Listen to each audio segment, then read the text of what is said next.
Now we want to discuss the principal strains.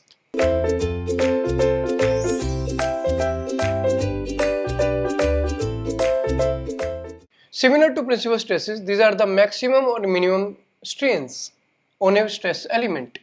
So, principal strain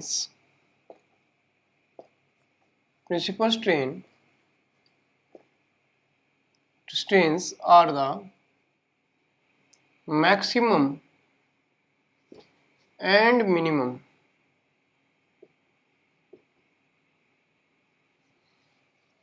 strains in an element, in a stress element. Due to the external force applied, there is straining of the material, and that strains are called and the maximum and minimum strains in that stress element is called principal strains. Right? And the planes where these principal strains are acting are called principal planes, right? So principal strains, so planes of principal strain, planes of principal strain.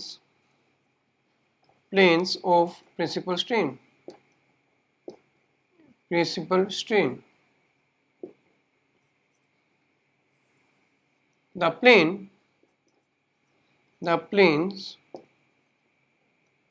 at which principal strains are acting.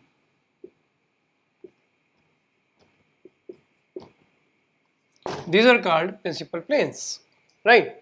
So similar to the previous condition, we have taken a stress element. Here we are taking the strain. We are taking the strain in x direction as epsilon x. In y direction we are taking epsilon y, and we are also taking the shear strains, say gamma,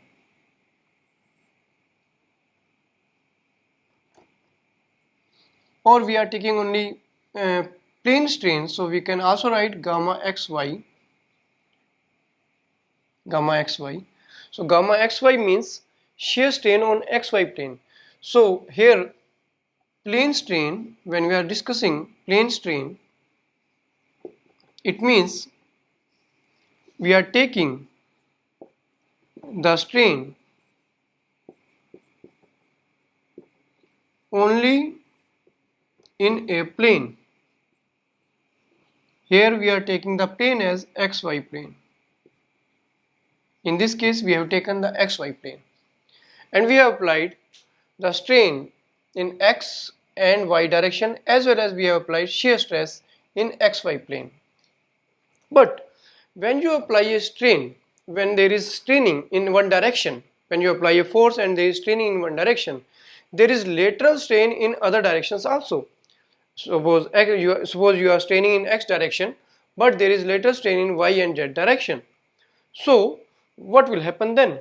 We have to restrict. If we are discussing about the plane strain, we are discussing the case where there is one direction is restricted, there is no strain in z direction. In this case we are taking here only the plane strain, that the straining is in x and y direction only in a plane. But when we apply the forces, then there is straining in one direction, that is linear strain, but there is also straining in lateral direction, y direction and z direction, but we are considering only plane strain. How it is happened? It means that in one of the direction the strain is restricted, there is no change in dimensions in one of the direction. We are considering that z direction, that there is no straining in z direction. It means that one of the direction is restricted,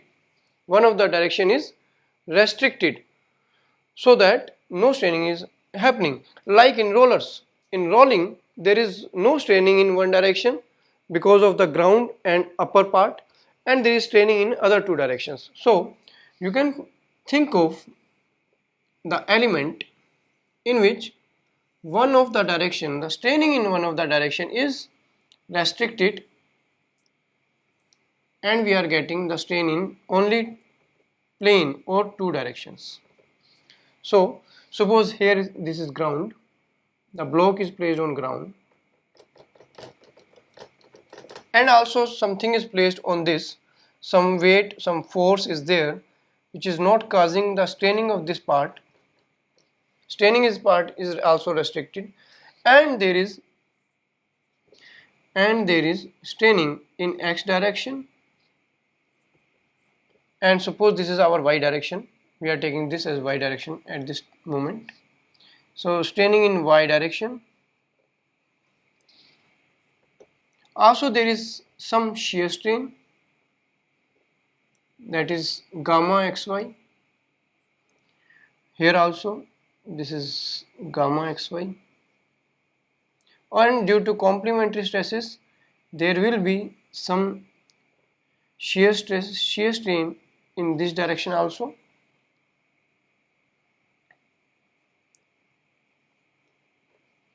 But the straining is restricted in z direction. So in this case, in this particular case, we have taken x direction as this, z direction as this, and y direction as this, and there is no straining in z direction, so epsilon z will be equal to 0, so that we can work on this plane strain condition. We are not working with three-dimensional condition, we are working with the plane strain condition, that the straining is in x and y direction.